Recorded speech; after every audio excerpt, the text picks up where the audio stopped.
বাংলায় একদা ত্রিপুরার জাতীয় উৎসব ছিল হোলি। মনে করা হয় ত্রিপুরার হোলি শুরু হয় 19 শতক থেকে। পরবর্তীতে এটি বসন্ত উৎসব বা মদন উৎসব নামেই পালিত হতো। রাজ আমল থেকে নানান পরিবর্তনের মধ্যে দিয়ে আজও দোল উৎসবের আভিজাত্য ধরে রেখেছে ত্রিপুরার কর্নেল বাড়ি। প্রথমে সকলকে জানাই দোল পূর্ণিমার অনেক অনেক শুভেচ্ছা। রঙিন হোক প্রতিটা দিন। এই মুহূর্তে আমরা দাঁড়িয়ে রয়েছি ত্রিপুরাবাসীর আবেগ ঐতিহ্য জড়ানো কর্নেল বাড়ির দোল উৎসবে। সময় বদলেছে পরিস্থিতি, কিন্তু যেটা বদলায়নি সেটা হলো ত্রিপুরাবাসী রাজ্যবাসীর আবেগ। আর সেই আবেগের টানে আজও আনন্দ নাচে গানে জমজমাট কর্নেল বাড়ির দোল উৎসব।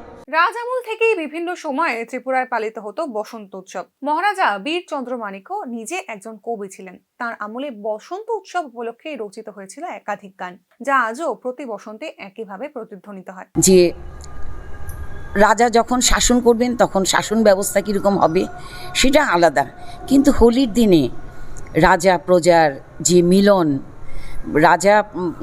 রাজাকে রাজ দর্শন করে ওনার চরণে মানে আবির দেবে, ওনাকে রঙে সাজিয়ে দেবে, সেটা একটা অন্যরকম জিনিস ছিল। যে মানে মিলনের উৎসব হোলি, এটা আমরা সবাই জানি। এবং ভাবের আদান প্রদান, একভাবে এক মনে এটা আমরা পালন করব। সেই যুগে রাজন্য যুগেও সেটা ছিল। এবং এটাও আমরা মানে যখন ছোটোবেলা থেকে দেখে আসছি, চতুর্দিকে তখন একটা হোলির গান হবে, একটা হোলির বাজনা আমাদের দেখবে, আজকে তো শুনবে, মানে সেই বাদ্যের তালটা ভেসে উঠত বিভিন্ন। তখন একটা হোলির চর্চা হবে, সবাই মিলে একটা দল তৈরি করা হতো, সেই দলে গান গাইবে, সে দূর থেকে ভেসে আসতো সেই বাজনার মানে আওয়াজ। আর বিভিন্ন রঙের তখন তোমার ছিল, বিভিন্ন রঙের ফুলের বাহার। তখনই যখন জুঁই, কেতকী, করবী ওদের সুগন্ধ ভেসে আসতো, তখনই একটা হোলির একটা মাতোয়ারা হয়ে আমরা মানে হ্যাঁ হোলি আসছে। সেই জুঁই, টেকোমা, তারপরে বসন্ত ফুল, সেগুলোই প্রত্যেকের বাড়ি বাড়ি ছিল। এবং তখনকার সময় তো এত প্রাসাদ, এত বড় বাড়ি ছিল না, সবারই একটা ধারণা রাজার আদেশে তখনকার যুগে দালান বাড়ি এসব করা হতো না। সবারই মনে একটা মানে আমাদের ছোট্ট একটা ঘরের মতো থাকলেও আমরা সবাই ছিলাম সেখানে। এই তোমার হোলির যে একটা ভাব, সেটা যেন তখনকার সময় ভেসে উঠতো, যে আমরা খুব আনন্দ করতাম। তারপরে বড় মহারানী, এরপর বড় মহারানী প্রভাবতী দেবী, যারা ভালো গান করতেন, যারা হোলির একটা প্রতিযোগিতা হতো প্রত্যেক বাড়ির দল থেকে, মানে ধরো লালু কর্তার বাড়ি, তারপরে শিকরুক বাড়ি একটা ছিল আমাদের, তারপরে অ্যাডভাইজার চৌমুনির ওদের বাড়ি, তারপরে কর্নেল বাড়ি, উজির বাড়ি, তারপরে লেবু কর্তার বাড়ি, মানে সবার বাড়ি থেকে তো হোলির নিজেরা রচনা করতেন। মহারাজা বীর বিক্রমও অনেক গান রচনা করেছেন। এবং রাজন্য আমলে যারা ছিলেন মহিলারা, কমলপ্রভা দেবী, তারপরে অনঙ্গমোহিনী দেবী, ওনারা সবাই কিন্তু গান রচনা করতেন, নিজে গান রচনা করতেন। সেই যে ধারাটা, সেটা আমাদের কর্নেল বাড়িতেও ছিল। বসন্তকালেই মহারাজা রাধা কিশোর মানিক্যের রাজত্বে ত্রিপুরায় এসেছিলেন বিশ্বকবি রবীন্দ্রনাথ ঠাকুর। সে সময় ভূমিকম্পের কারণে রাজবাড়ির অতিথিশালা ক্ষতিগ্রস্ত হওয়ায় কবিগুরু থাকার ব্যবস্থা করা হয়েছিল কর্নেল বাড়িতে। সে সময় বসন্তে ত্রিপুরার সৌন্দর্য দেখে মুগ্ধ হয়েছিলেন রবীন্দ্রনাথ। সেই স্মৃতি তার বহু লেখায় প্রতিফলিত হয়েছে।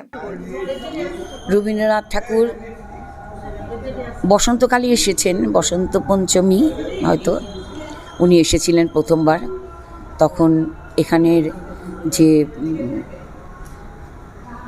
এসে রবীন্দ্রনাথ ঠাকুর অনেক গান রচনা করেছেন। এবং উনি যখন প্রথম 1900 সালে যখন এসছেন, তখন একটা ভূমিকম্প হয়েছিল রাজবাড়িতে রাধাকিশোর মানিক্যের আমলে। এছাড়া রবীন্দ্রনাথ ঠাকুর শুধু রাধাকিশোর মানিক্যে নয়, বিচন্ন মানিক্যের আমলে উনি কবি স্বীকৃতি পেয়েছেন ওনার কাছ থেকে। 18 বছর বয়সে রবীন্দ্রনাথ ঠাকুর যখন যে কাব্যগ্রন্থটি রচনা, ভগ্ন হৃদয় কাব্যগ্রন্থটি রচনা করেছিলেন, তখন তো বয়স অল্প। কর্নেল মহিম ঠাকুরের মানে একই বয়সে ছিলেন প্রায়। রবীন্দ্রনাথ ঠাকুরের কাকা বলেন্দ্রনাথ ঠাকুর, ওনার সাথে পড়াশোনা করেছেন আমাদের মহিম কর্নেল ঠাকুর, যার নামে এই কর্নেল বাড়ি। তো 1900 সালে যখন এসেছেন, তখন তো ভূমিকম্প হয়েছিল। তখন মহারাজা রাধাকিশোর মানিক্য আদেশ দিলেন যে এখানে তো যে অতিথিশালা যেটা নাকি একটু নষ্ট হয়েছে, সেজন্য কর্নেল বাড়িতে ওনাকে থাকার ব্যবস্থা করে দেওয়া হোক। তখন বসন্তকাল, একের মানে ফুলের বাহার চারিদিকে কর্নেল বাড়িতে। তখন তো সেরকম দৃশ্যগুলো যখন আমরা পড়েছি বইতে, তখন এই দিনগুলোর কথা ভেসে ওঠে। তখন উনি এসছেন গাড়িতে করে এসছেন, তখন নেমেই বলছেন, ভূমি ঠাকুর কী সুন্দর ফুলের গন্ধ। তখন উনি নেমে ওনাকে দক্ষিণের ঘরটাতে ওনাকে রাখার জন্য, থাকার জন্য। জানা যায় মহারাজা বীরচন্দ্র কিশোর মানিক্য দোল লীলা নামে একটি নৃত্যনাট্য রচনা করেছিলেন। ঠাকুর কুমুদ সিং এবং প্রিন্স বুদ্ধমন্ত সিং এর সহযোগিতায় মণিপুরী নৃত্যশৈলীতে সমৃদ্ধ করা হয়েছিল নাটকটিকে। মহারাজা বীর বিক্রম মানিক্যের আমলে দোল উৎসবের জনপ্রিয়তা আরো ছড়িয়ে পড়ে। সে সময় জলের ট্যাঙ্কের ভিতর বিভিন্ন রঙের মিশ্রণ ব্যবহার করে রং খেলা হতো। দোল উৎসব পালিত হতো টানা 7 দিন ধরে। উৎসব উপলক্ষে নাচ গানের আয়োজন করা হতো। এবং তখনকার সময় যে রাজতন্ত্র ছিল, এই দিনটার জন্য রাজা প্রজার একটা সমান মিলনের উৎসব বলা হতো হোলিকে। তখন মহারাজা নিজে থেকে সমস্ত প্রজাদের সঙ্গে মিলিতভাবে হোলি খেলতেন এবং বিভিন্ন রাজপরিবার যারা আছেন, ঠাকুর কর্তা পরিবার, ওদেরকেও তখন নিমন্ত্রণ করা হতো।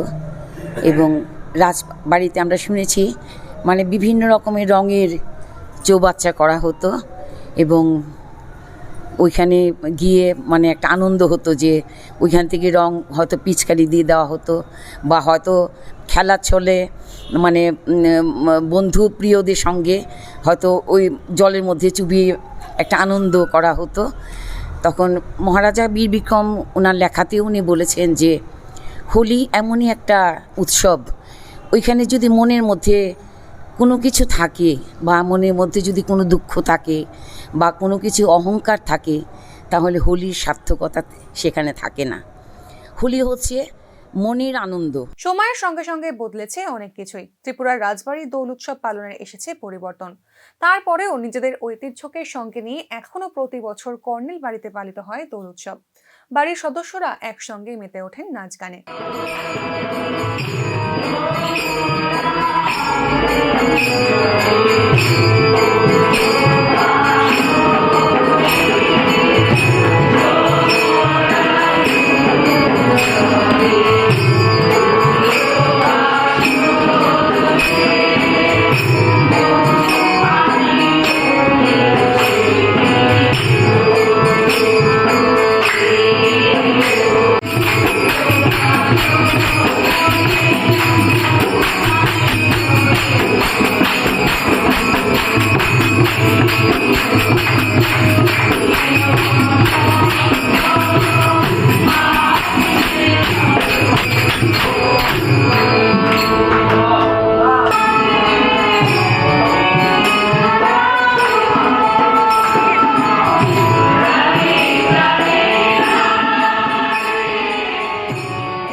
এখন তো গ্যাপ হবেই বলো, সবাই পড়াশোনাতে ব্যস্ত, হয়তো রঙের দিনে হয়তো পরীক্ষাই থাকলো, তো বাচ্চারা তো সেই আনন্দটা আমাদের মতো ওরা উপলব্ধি করতে পারছে না বা আনন্দতে অংশগ্রহণ করতে পারছে না।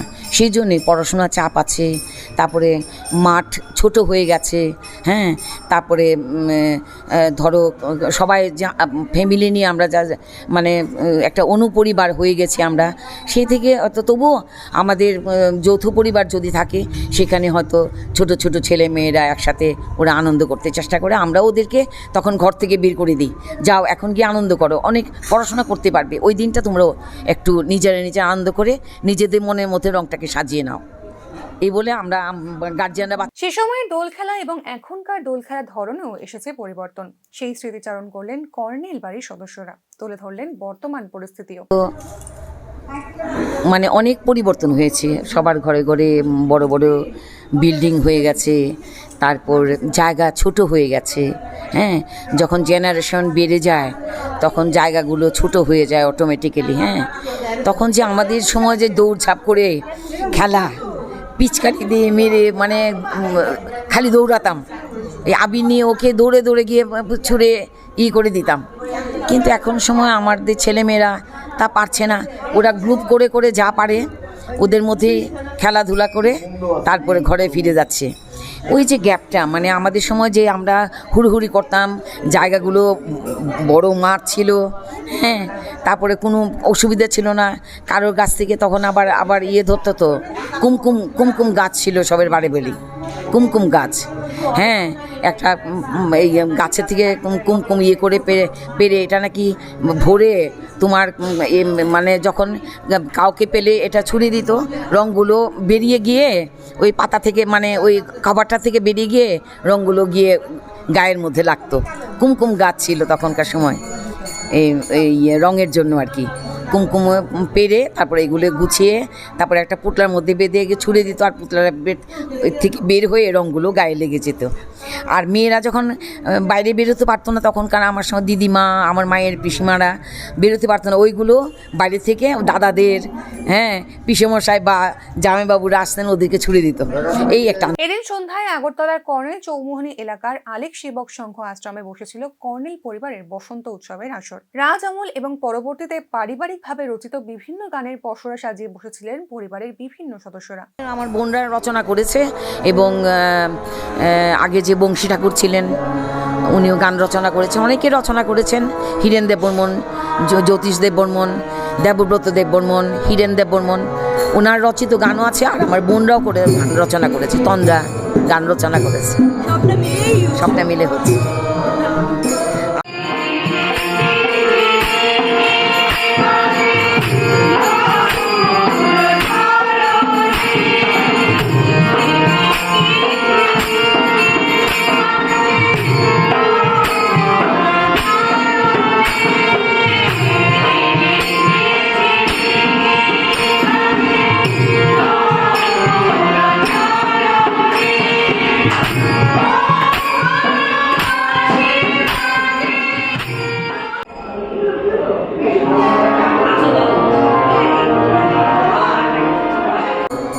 এতক্ষণ আপনারা শুনলেন কর্নেল বাড়ির দোল উৎসবের যে ঐতিহ্য, তার নানান গল্প।